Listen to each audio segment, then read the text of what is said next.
My name is Joshua Gann, and I'm a research tech in the Tretyakova Lab, and today I'll be teaching you how to use the Mermaid 4 DNA synthesizer. To start off, we'll be reconstituting and adding new phosphoramidite to the instrument to replace old ones. You should be doing this about every week or so to ensure that your phosphoramidite is as fresh as possible. So to begin, we'll take our old or our new phosphoramidite and we will reconstitute it in dry acetonitrile. To do this, we've evacuated this headspace of a dry acetonitrile bottle with argon, and we will now draw up 10 mils for every half gram of phosphoramidite. So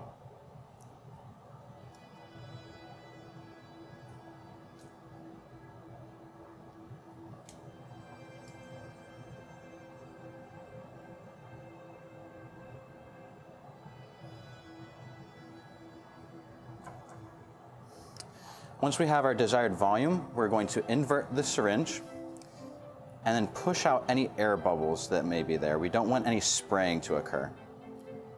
Now that we have our desired volume, we're going to crack the lid on the phosphoramidite bottle and spray the dry acetonitrile along the sides of the bottle.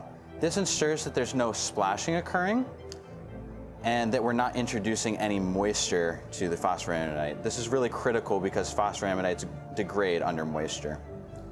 So we're spraying along the bottle and slowly spinning it to get all the sides. And once we have all the phosphoramidite down to the bottom, we're just gonna squeeze out and quickly cap once all of our acetonitrile is out.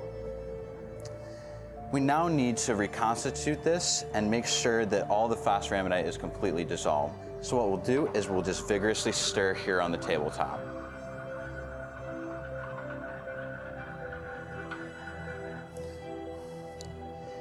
Now that we have a nice and clear solution of phosphoramidite, we'll now put it onto the instrument.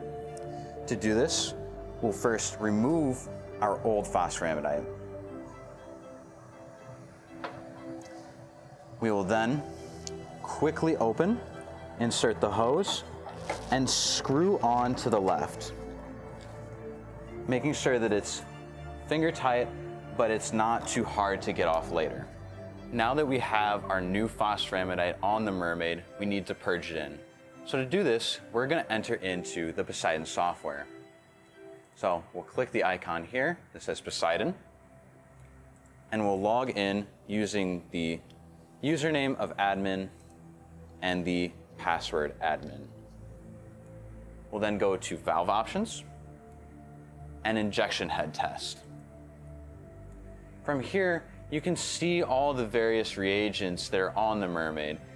And when you're getting ready for a synthesis, you should be purging all of these into the lines. For now, we're gonna focus on the phosphoramidite that we've added to the synthesizer, DA.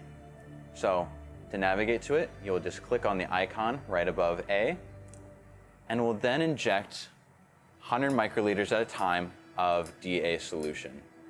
What we should be seeing when we're observing through the porthole is a nice steady stream that shows that the reagent is all the way up to the injection head.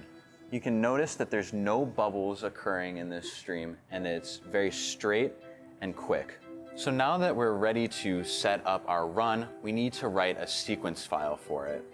To do this, we'll go into File Explorer, click Sequence Files, and copy a previous file. With this copy, we'll rename it to have the dates,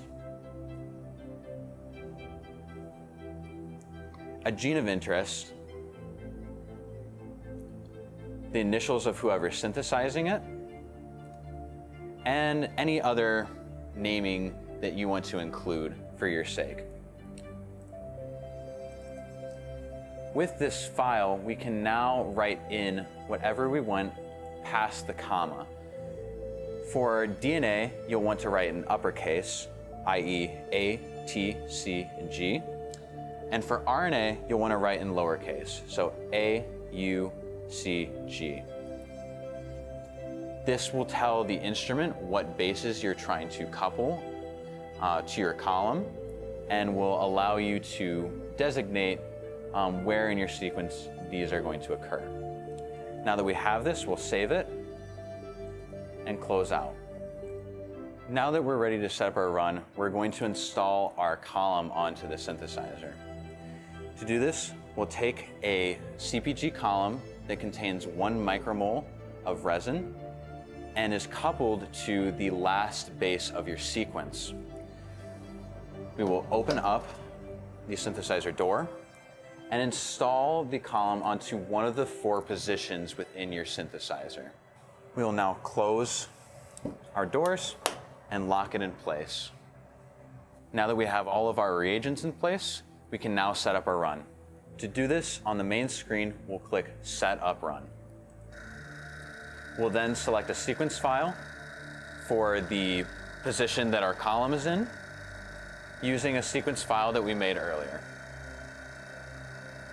We will then switch over our column to a standard column by either selecting Set All Standard or clicking individually on the base. With this, we need to change to start at base 2 because we already have a nucleotide attached on the resin. Select Next and select a script file. The general script file that we use is this modified bio 1 micromole standard column XY coupling LGC from November 2021. We'll then select Next. On this screen, we see an estimated usage in terms of volume for all of our reagents. Make sure that all of your reagents have enough volume to continue with your synthesis before starting. The lot information tells you where each of these reagents come from. However, we do not use this very often. You'll then want to label your run name, so we'll label this test run, and then you can add some notes to say what this strand is going to be used for, what it contains, and what different modifications are on it. You'll then want to run an argon high and low flow test. This makes sure that your system is not being overpressurized or underpressurized. Once you have these 2 green lights here, you can proceed. Here we have another injection head test. You'll want to make sure that all of your reagents are purged in like we did earlier. We will then wash the column twice by clicking number of steps up here to be 2, and then we'll click Wash. If you have multiple columns, you can also select Wash All. The synthesizer will then run acetonitrile over your column to rinse out the CPG resin.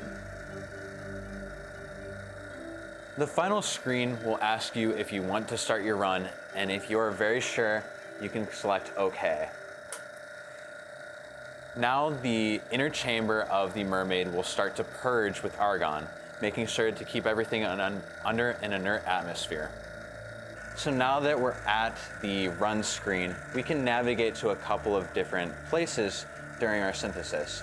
At the moment, it's paused, but while it's running, you can look at your block info and see exactly what step it's on. You can also navigate to your Triddle graph, which will tell you what protecting groups have been removed at which bases. At the moment, there's nothing right now because we're just starting our synthesis. You can also see on the side here the steps in order of their occurrence. And they're organized by cycles and the bases that they correspond to. From this screen, you can also choose to pause at particular steps. So if we were to right-click, we can say pause here.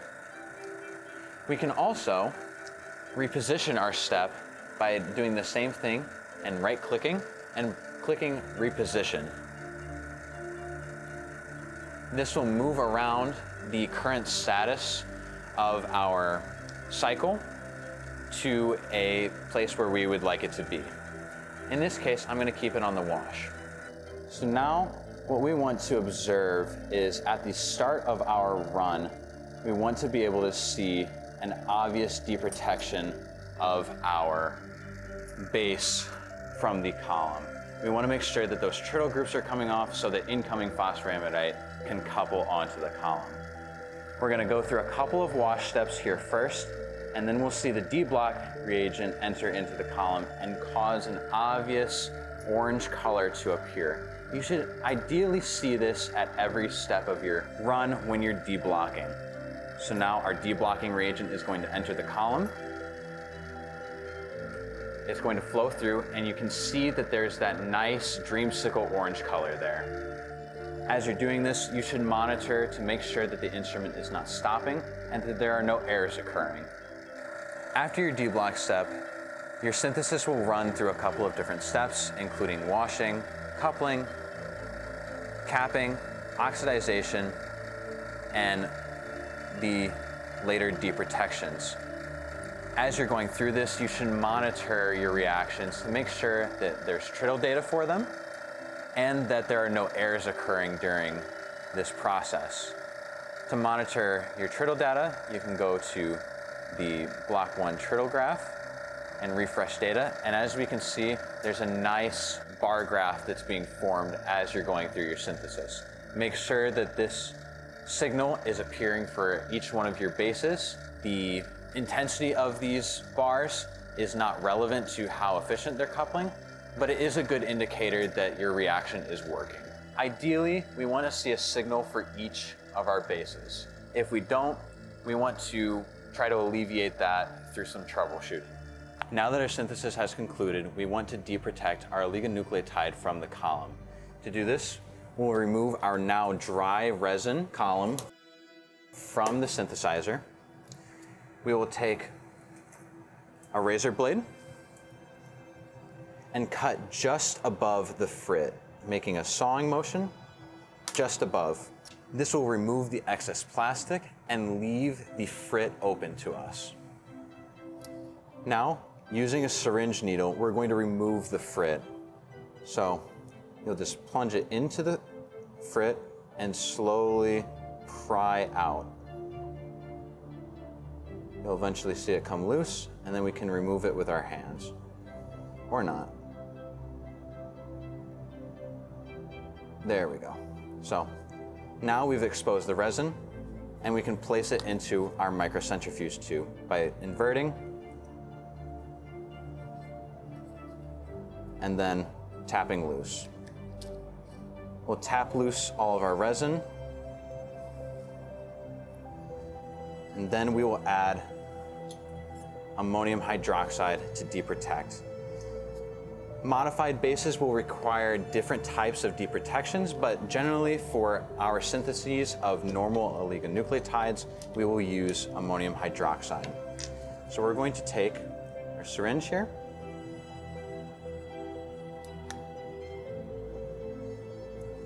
we're going to add a ml of ammonium hydroxide. So now we'll just very quickly agitate our resin so that it's suspended in solution, and we'll add it to our inverter. This will now deprotect overnight for at least 17 hours at a maximum of 24. With our resin now on the inverter, it will go through the process of deprotection for at least 17 hours and up to 24 to allow the DNA oligonucleotide to be removed from the resin and fall into solution. As you're going through cleanup of the mermaid synthesizer, you want to make sure that you're disposing of things properly. So any needles that you might have used during your reaction, you want to dispose of those in sharps containers. Any garbage you want to throw into the trash. And then any empty jars that you may have, you want to rinse them thoroughly with acetonitrile and then dispose of them in glass waste, and putting the reagents into our liquid waste. Once you have that done, you can allow the instrument to set. To keep the instrument in good maintenance, you want to make sure that you're cleaning the lines as well. So to do this, you'll just flush it out with any excess reagent you may have in your system to help purge the lines and keep any crystals from forming on the injection head. This will allow for other syntheses to work well and for the instrument to be in good maintenance. As you're going through oligonucleotide synthesis, you may need to use specialized phosphoramidites in order to introduce certain epigenetic bases or modifications to your DNA. When you're doing this, always refer to the manufacturer protocols and the protocols for the DNA synthesizer so that you can put these specialized phosphoramidites in small aliquots and inject them onto the instrument properly. If you experience any technical difficulties or have any questions about DNA synthesis, you can contact LGC Biosearch Technologies at 972-335-2525 for more information on the Mermaid 4 synthesizer. If you have any questions about reagents and other phosphoramidite materials, you can contact Glen Research at glenresearch.com for more information on the different reagents that are compatible with the Mermaid 4 synthesizer. If you have any immediate questions or are going through some trouble with the DNA synthesizer, contact a lab manager or the lab tech that's responsible for the Mermaid.